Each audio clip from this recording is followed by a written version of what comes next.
Toute l'actualité politique et parlementaire, c'est le journal de 19 h sur Public Sénat. Bonsoir à tous. Voici les titres de ce mardi. Les impétrants savent désormais à quoi s'en tenir. Arnaud Montebourg précise dans sa fameuse lettre les thèmes sur lesquels il exige des engagements, contrôle financier, protectionnisme et 6e République. Cacophonie à droite sur le dispositif de la primaire que Nicolas Sarkozy juge, lui, contraire à l'esprit de la Ve République, alors qu'il est moderne pour François Fillon. Mobilisation en demi-teinte aujourd'hui lors de la journée de manifestation contre l'austérité. Des dizaines de milliers de personnes dans les rues, un peu partout en France, et particulièrement dans les grandes villes.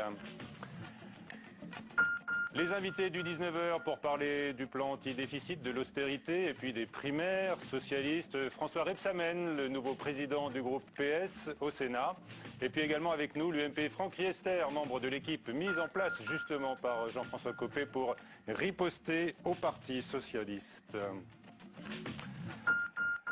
Une voix manque et la méfiance des marchés risque d'être relancée. Le vote du Parlement slovaque était très attendu aujourd'hui. De lui dépend en effet la mise en œuvre du dispositif d'aide aux pays européens surendettés. Alexandra Colino. L'avenir de la Grèce dépend désormais de cet homme, le Slovaque Richard Sulik. À la tête d'un parti de 22 députés et membre du gouvernement de coalition, il refuse de voter l'augmentation de l'enveloppe d'aide pour la Grèce. Or, sans le vote de la Slovaquie, la crise grecque s'aggravera sensiblement. Devant l'urgence de la situation, la Première ministre slovaque a mis ce matin sa démission dans la balance.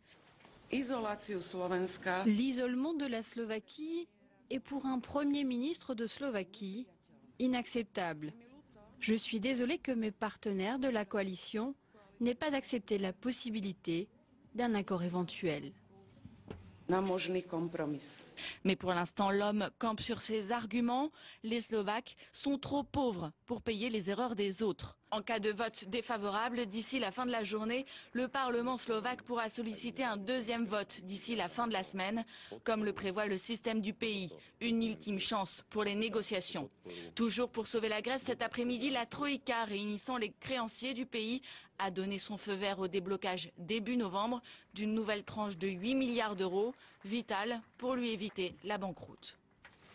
Et le sauvetage de la banque Dexia via son démantèlement, notamment, fera l'objet d'un vote à l'Assemblée nationale lundi. Première victime de la crise de la dette en Europe. La banque franco-belge pourrait bénéficier de capital public mis en dernier ressort, selon Alain Juppé. Pour le Premier ministre François Fillon, la droite comme la gauche, selon lui, ont laissé dériver Dexia depuis plusieurs années. Perturbations limitées dans les transports, peu de monde dans les manifestations comme à Paris, une mobilisation donc en demi-teinte pour dire non à l'austérité. Les syndicats n'avaient pas lancé d'appel national à la grève. Et à Paris, la CFDT a organisé un flash mob place de la Bourse pour dénoncer l'injustice, selon elle, du plan anti-déficit du gouvernement. Florence Maurice. 1,5 milliard d'euros d'un côté, 200 millions de l'autre. Place de la Bourse, la mise en scène de la CFDT est symbolique et dénonce le plan anti-déficit du gouvernement et en particulier la taxe sur les mutuelles. Vous avez d'un côté les salariés, les retraités qui payent avec leur mutuelle 1,2 milliard au plan de rigueur de l'État, et de l'autre côté les plus fortunés, ceux qui ont leurs revenus qui augmentent le plus vite, qui payent 6 fois moins. Pour une meilleure répartition des richesses, dans la rue, le mot d'ordre était le même. 20 000 personnes à Paris, selon les syndicats. On est loin des grandes mobilisations de 2009 et 2010 contre la réforme des retraites. À 8 mois de l'élection présidentielle, les syndicats n'ont pas réussi à se mettre d'accord sur un appel à la grève nationale. Une journée qualifiée d'agitation syndicale par le ministre de la fonction publique, François Sauvadet.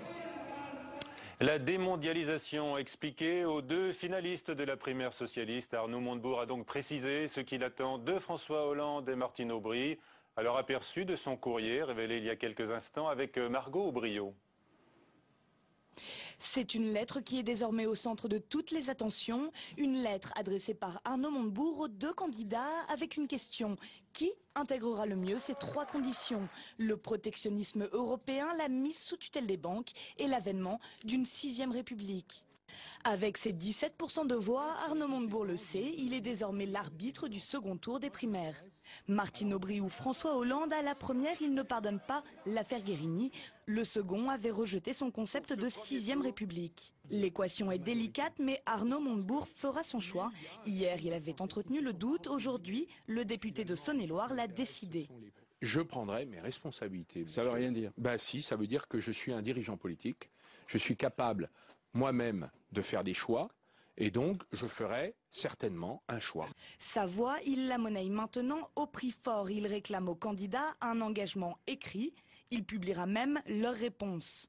Reste à savoir si Arnaud Montebourg se prononcera à titre personnel ou s'il appellera ses électeurs à le suivre. Réponse dans la semaine après le débat de l'entre-deux-tours des primaires socialistes. Martine Aubry et François Hollande, tout terrain aujourd'hui, rural et urbain. La première était dans la Creuse pour critiquer notamment Nicolas Sarkozy, qui était également en déplacement dans ce département sur le thème de la ruralité. L'occasion également pour elle de répondre aux critiques du chef de l'État sur le dispositif des primaires contraire à l'esprit de la Ve République, selon Nicolas Sarkozy, qu'il a dit lors du petit déjeuner de la majorité à l'Élysée. De Gaulle a voulu une élection à 2 tours, pas à 4, a-t-il lâché selon un participant. La réplique tout à l'heure, lors de preuve par 3, de Laurent Fabius, proche et soutien de Martine Aubry. Pourquoi M. Sarkozy prend-il cette position? Eh bien, je vais vous faire cette révélation. C'est parce que s'il y avait des primaires au sein de l'UMP, il ne serait pas désigné pour être candidat. Et voilà pourquoi il prend cette position. Laurent Fabius, lors de preuve par 3, François Hollande, lui, était dans le 18e arrondissement de Paris. L'occasion de mettre en garde contre toute nouvelle attaque insidieuse, dit-il, de l'autre finaliste. Reportage de Faustine Saint-Geniest et Aurélien Romano. Il est en visite dans le 18e arrondissement de Paris pour reconquérir un électorat populaire qui a préféré Martine Aubry au premier tour. Alors on serre des mains, l'accolade est de rigueur pour un candidat très entouré. Sa thématique, le logement, son but, rassemblé sur son nom. Vous avez voté Hollande, madame? Oui. Là, je dis oui. Mais surtout, répondre coup pour coup à son adversaire. Je n'aime pas les manœuvres obliques. On a à s'expliquer. Moi, je suis de gauche, j'ai pas besoin d'en faire la démonstration. Et éviter les pièges de l'entre-deux-tours, où Arnaud Montebourg joue la vedette. Je ne vais pas reprendre le projet des autres. Ça, c'est quand même un comble que celui qui a fait près de 40% finisse par prendre le projet de ceux qui ont fait beaucoup moins. Ne pas relâcher la pression, mobiliser dimanche les mots d'ordre du candidat pour cette dernière ligne droite de la primaire socialiste. Vous allez voter dimanche aux primaires socialistes? Comme au premier tour, oui. Oui? Oui, tout à fait. Pour lui ou pour Martine Aubry? Je sais pas encore, franchement j'hésite entre les deux là. Et à propos du débat de demain soir sur France 2, nous ne sommes pas dans Masterchef, déclare François Hollande. Nous ne devons pas nous livrer à un spectacle, déclare-t-il également dans Le Progrès de Lyon, à paraître demain. Au Sénat, le nouveau président socialiste Jean-Pierre Bel a prononcé la traditionnelle allocution marquant l'ouverture des travaux parlementaires.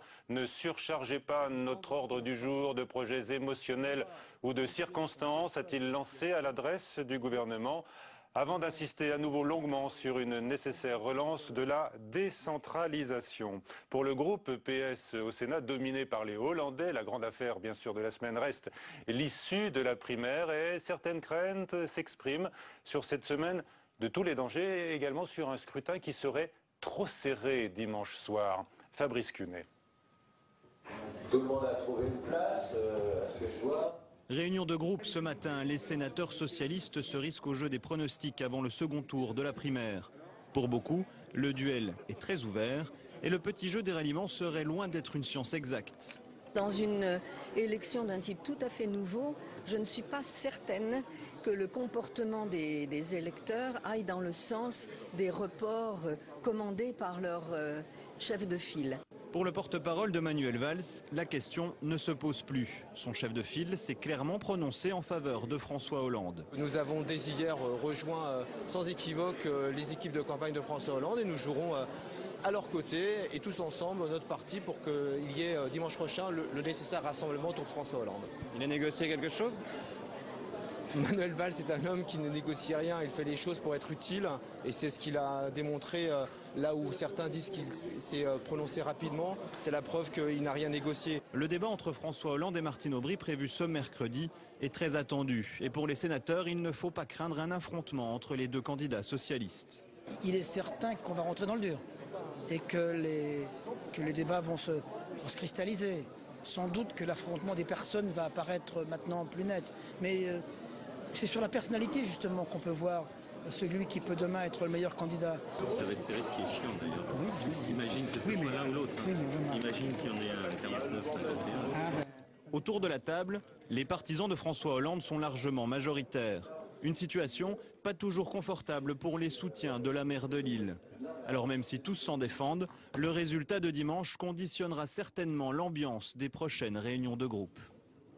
Les invités du 19h, François Rebsamen, le président du groupe socialiste au Sénat, bonsoir. Bonsoir. Merci d'être avec nous. Avec nous également Franck Riester, député UMP de Seine-et-Marne, et chargé, j'ai vu ça par Jean-François Copé, d'apporter la contradiction à un PS qui est évidemment très en vue avec le processus de la primaire, mais je vois qu'il y a les contradictions, il y en a beaucoup au sein même du camp majoritaire sur le dispositif, on en parlera dans un instant. Vous répondrez soit comme le chef de l'État Nicolas Sarkozy et Jean-François Copé, soit comme François Fillon ou encore Bernard Accoyer qui trouve ça très très bien pour la majorité mais pas pour tout de suite, pour 2017. Alors on va parler d'abord du Sénat de gauche. François Rebsamen, j'ai noté que votre discours était très offensif l'autre jour devant vos troupes, s'opposer d'abord. Est-ce qu'il résulte d'une sorte de répartition des rôles avec Jean-Pierre Bel, le président du Sénat, qui lui joue plus l'ouverture et rejette par exemple toute obstruction ? Nous ne sommes pas dans l'obstruction. Je voudrais le dire ici, d'ailleurs le Sénat n'a pas vocation à être une chambre d'obstruction. Nous ne pratiquerons pas l'obstruction, d'ailleurs nous n'en avons même pas les moyens. Nous sommes, je parle du groupe socialiste, nous sommes tout à fait en phase avec Jean-Pierre Bel. Nous travaillons la main dans la main ensemble. J'ai dit s'opposer avec intelligence au texte que la majorité peut nous envoyer et qui ne correspondent pas à notre idée de la justice sociale ou de la justice fiscale. On voit très bien ce qui peut arriver. Mais j'ai dit également proposer, et vous aurez au mois de novembre un certain nombre de propositions de loi. Propositions de loi, pas forcément fiscales, de propositions de loi qui seront présentées par la nouvelle majorité du Sénat et on verra le débat démocratique s'instaurer entre une Assemblée nationale que je juge conservatrice et un Sénat que je juge progressiste et écologiste. Dans quel domaine vos propositions? Vous pouvez déjà nous en dire un peu plus. Nous proposerons par exemple de fixer la scolarité obligatoire à l'âge de 3 ans. C'est une première proposition qui sera faite. Nous avons aussi une proposition qui va dans le sens de ce qu'a dit Jean-Pierre Bel l'autre jour au Premier ministre s'agissant de la réforme des collectivités locales et de la mise en place de ces fameuses commissions départementales de coopération intercommunale. Nous allons demander, à travers un texte de loi, un moratoire et des modifications sur ce texte qui a valu d'ailleurs une défaite assez cuisante à la droite à l'occasion des élections sénatoriales, qui a amplifié le mouvement, on pourrait dire. Alors voilà la scolarité, deux exemples. Voilà, mais le premier est intéressant, il concerne tout le monde. La scolarité obligatoire dès 3 ans, c'est pour lutter contre l'impossibilité aujourd'hui de faire se scolariser des très jeunes enfants dans certaines écoles. Oui, et puis c'est pour réaffirmer que l'école maternelle est une école, qu'il y a un travail éducatif qui est fait par des instituteurs et des institutrices, et donc c'est pour réaffirmer que dès le plus jeune âge, nous devons prendre en compte les enfants, notamment les enfants qui viennent des milieux les plus défavorisés, pour leur permettre l'égalité des chances. Donc c'est la première proposition que nous allons sûrement déposer. Vous savez que si je dis ça, c'est parce qu'il y a des règles, un règlement au Sénat, et on est obligé de remonter 6 semaines en arrière pour récupérer des propositions de loi. Mais vous en aurez d'autres très intéressantes. Je vais me donner l'occasion de revenir, je les présenterai. On veut tout savoir dès aujourd'hui. Par exemple, le vote des étrangers aux élections locales. Ça sera vraisemblablement une des... J'en ai pas débattu avec le groupe, j'attends donc d'en débattre avec le groupe la semaine prochaine. Ça sera vraisemblablement une des propositions que nous ferons. Bon, est-ce que vous serez aussi actif sur le budget avec des propositions, des amendements? Bien sûr, bien sûr. Vous avez vu que la rue s'est peu mobilisée aujourd'hui contre le plan austérité ou anti-déficit du gouvernement. Oui, néanmoins, vous porterez la parole de la rue au Sénat. Pas uniquement la parole de la rue. Des syndicats. Pas uniquement la parole des syndicats. On veut faire porter l'effort à travers des amendements sur les plus aisés, exactement l'inverse de ce qui a été fait par le gouvernement sortant. Donc ça sera nos propositions et nos amendements iront en débat à l'Assemblée. C'est l'Assemblée qui a en dernier, le dernier mot. C'est normal, ce sont des institutions. Mais nous allons... Ça va être difficile alors ce dialogue, d'instaurer un dialogue avec l'Assemblée nationale. Je pense que ça va éclairer le débat démocratique, les propositions du groupe socialiste. Une vitrine donc en vue de 2012. Oui, il faut que les citoyens puissent s'emparer des sujets qu'on va leur présenter et puis ils feront leur choix le moment venu. Alors, alourdir la fiscalité des hauts revenus, c'est ce que prévoit le gouvernement. L'arbitrage a été rendu, il y aura donc une taxe sur les hauts revenus à partir de 250 000 jusqu'à 500 000, une taxe de 3%, 4% au-delà, ça va dans le bon sens? Non. Non. Non, parce que c'est une taxe provisoire. Deuxièmement, ce que nous voulons, c'est la justice fiscale. La justice fiscale, elle passe par une réforme fiscale, et notamment de l'impôt sur le revenu.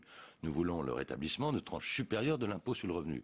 C'est l'effet redistributif de l'impôt sur le revenu, qui a un grand impôt, Joseph Caillot pourrait en parler, qui a été créé par la gauche, qui doit être remis en valeur aujourd'hui, parce que la fiscalité, en tous les cas, celle qui s'impose aux plus aisés, elle a une vertu redistributive.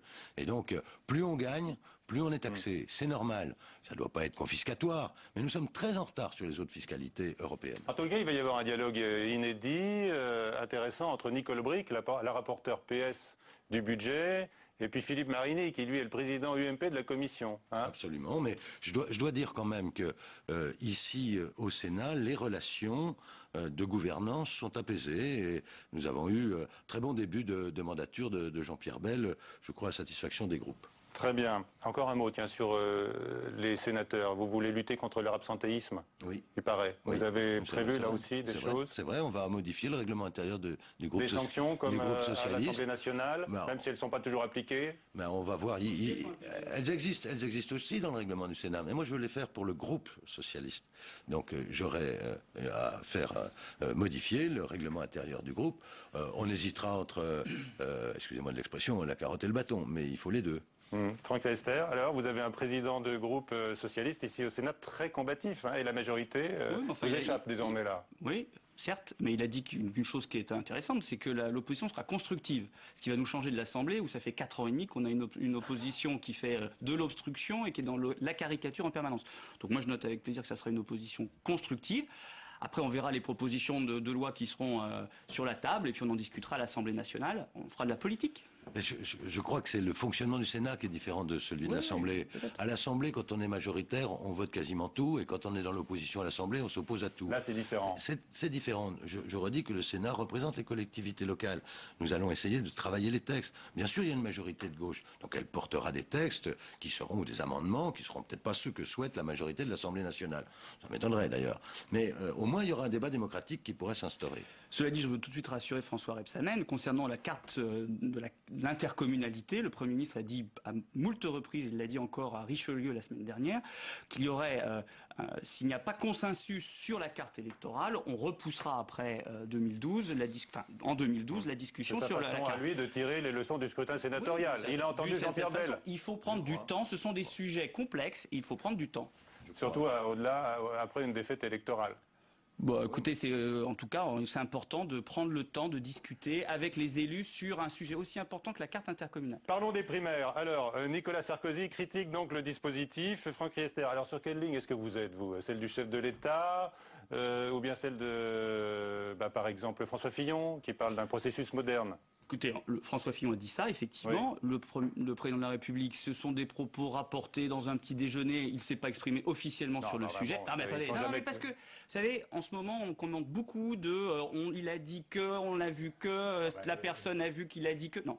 Essayons de regarder les faits. Les faits, c'est que le président de la République ne s'est pas exprimé sur les primaires. En ce qui concerne mon avis personnel, ce qui compte, c'est on regarde la situation du Parti socialiste, qui a un problème de leadership. Ils utilisent une méthode, qui est la méthode des primaires, qui a été plutôt bien organisée, avec une participation importante, c'est clair. Bon, voilà, pour essayer d'avoir un leader. C'est pas gagné, parce que j'entendais d'ailleurs des collègues de M. Rebsamen dire attention, quel va être le résultat le soir des primaires du deuxième tour. Est-ce qu'on aura vraiment un leader ? pas sûr, surtout que c'est Monsieur Montebourg, le tenant de la gauche qui joue l'arbitre, avec beaucoup de condescendance d'ailleurs. On va venir au fond des programmes, mais d'abord sur le processus. Concernant les primaires, moi je dis, le jour où on aura besoin, nous à droite, de choisir un leader, c'est pas le cas aujourd'hui. On a Nicolas Sarkozy, on va le soutenir pour 2012.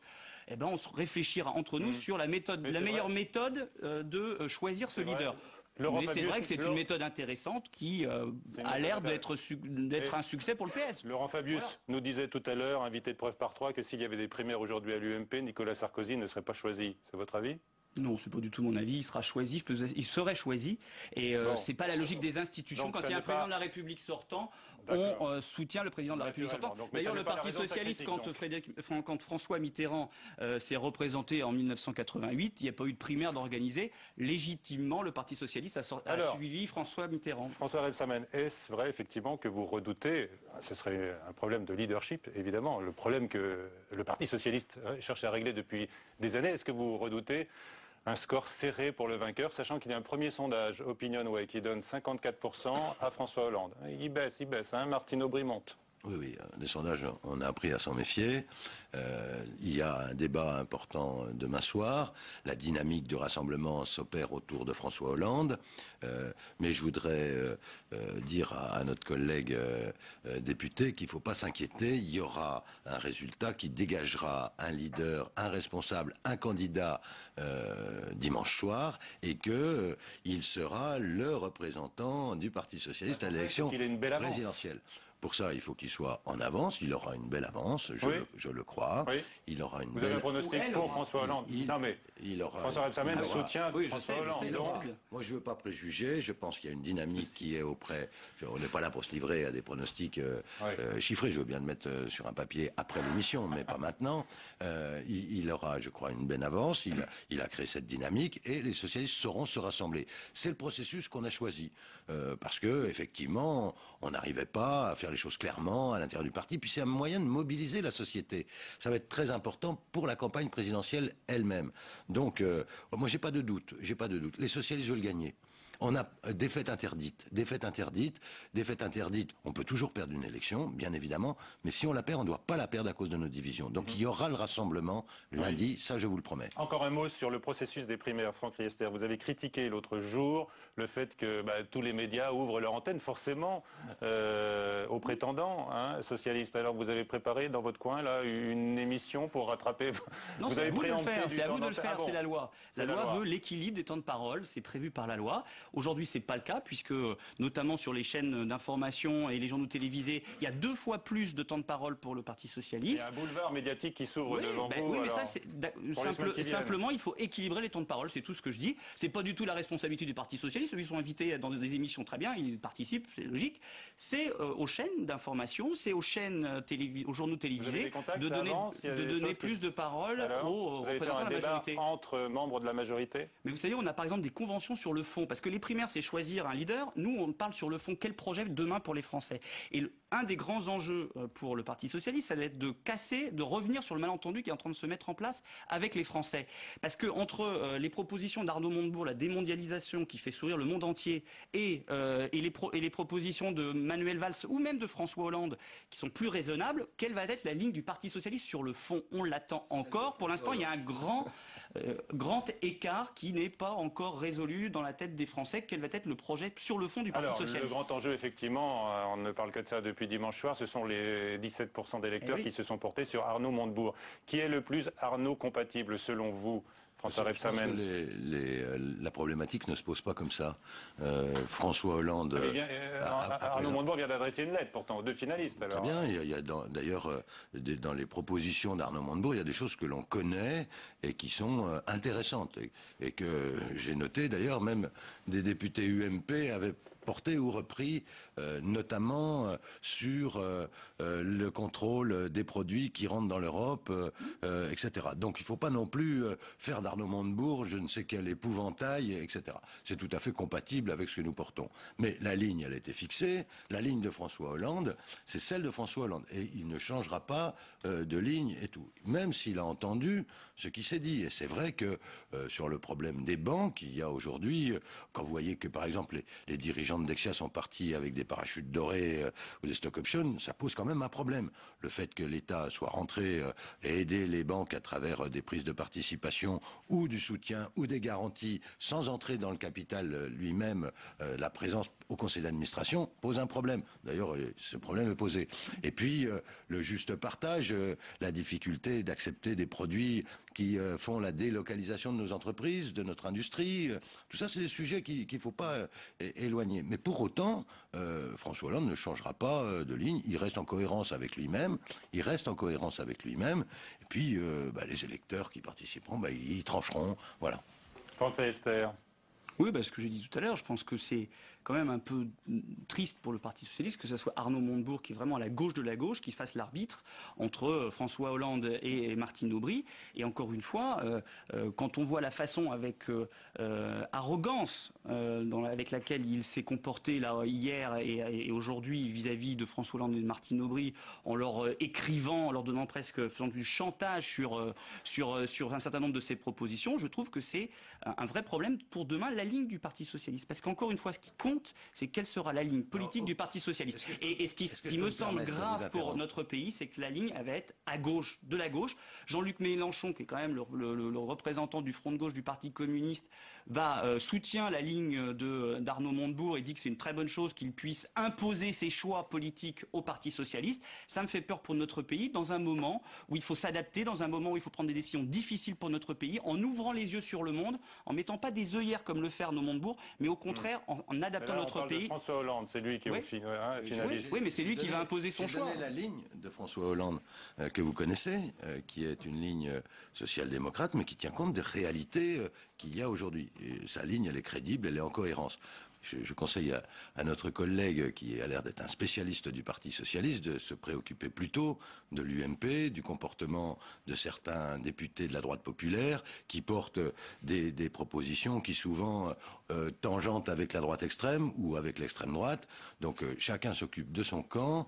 Nous nous occupons de notre ligne. Primaire du Parti socialiste. Je réponds sur le primaire du Parti socialiste. Je voyais que j'avais affaire à un expert du Parti socialiste. Moi, je ne m'immisce pas trop dans les affaires de l'UMP, parce que si je m'immisçais, je dirais quand même qu'il y a beaucoup de problèmes qui apparaissent. Pour le Parti socialiste demain, c'est ça la question.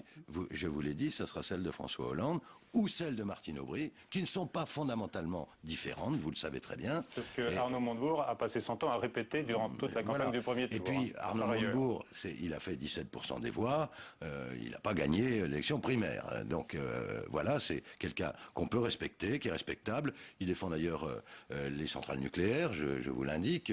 Donc vous voyez, tout n'est pas aussi simple que cela pour la gauche de la gauche. François Rebsamen, vous faites partie des Hollandais qui appellent le camp d'en farce à garder ses nerfs. Oui.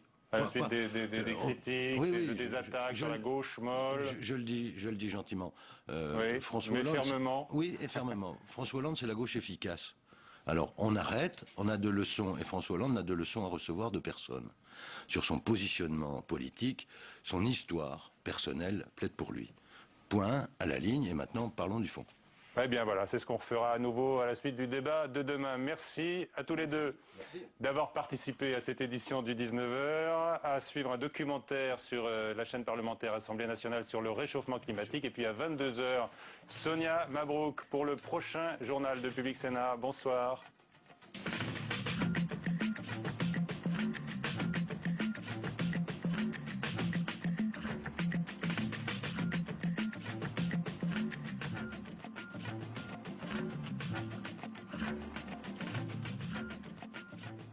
C'est le scandale sanitaire le plus important de ces 10 dernières années, l'affaire du Mediator et cette incapacité de nos autorités à retirer du marché un médicament jugé comme inutile et toxique. Alors que les procès s'ouvrent, alors qu'on recherche maintenant les responsabilités, alors que la loi est modifiée, a-t-on tiré tous les enseignements de cette catastrophe? Eh bien, ce sera notre débat cette semaine sur Public Sénat après un très beau documentaire signé Anne Richard et intitulé « L'affaire Mediator ».